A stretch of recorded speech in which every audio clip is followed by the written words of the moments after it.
ഇങ്ങനെ തരംതാണോ ഈ പാർട്ടി? ഒരു വിവരവുമില്ല, പത്രം വായിക്കില്ല, അക്ഷരം കണ്ടാൽ അന്നേരം ഉറക്കം വരുന്ന മട്ടിലുള്ള ആളുകളെയൊക്കെ പിടിച്ച് കമ്മ്യൂണിസ്റ്റ് പാർട്ടിയുടെ നേതാക്കന്മാരായാൽ എന്ത് സംഭവിക്കും? ഞാൻ പറയാം, ഈ ധിക്കാരവും തോന്നിവാസവും എല്ലാം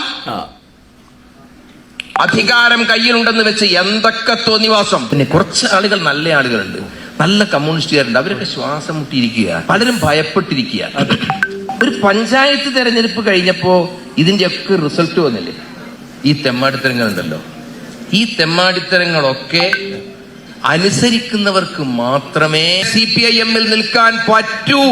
എങ്കിൽ ഞാനൊരു കാര്യം പറയുന്നു, നിങ്ങളുടെ ധിക്കാരത്തിന്റെ മുമ്പിൽ വായ പൊത്തി നിൽക്കാൻ നായ്ക്കളെ കിട്ടും, ഉശിരുള്ള ഒറ്റ കമ്മ്യൂണിസ്റ്റുകാരനെ കിട്ടില്ല എന്ന വിവരം അറിയിക്കാൻ ഞാൻ ആഗ്രഹിക്കുക. നായ്ക്കളെ കിട്ടും, പുറകെ നടക്കാൻ, വാലാട്ടി നടക്കാൻ നായ്ക്കളെ കിട്ടും നിങ്ങൾക്ക്.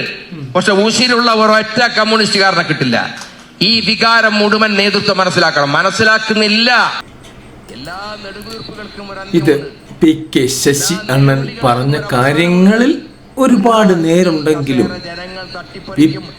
PK ശശി അണ്ണനും കുറെ ഹിസ്റ്ററിയൊക്കെ ഉണ്ട്. ആ ഹിസ്റ്ററിയും ജോഗ്രഫിയൊക്കെ നോക്കി, ജാഗ്രതക്കുറവൊക്കെ നോക്കിയിട്ടായിരിക്കണം PK ശശി അണ്ണനെ എടുത്ത് പുറത്ത് കളഞ്ഞത്.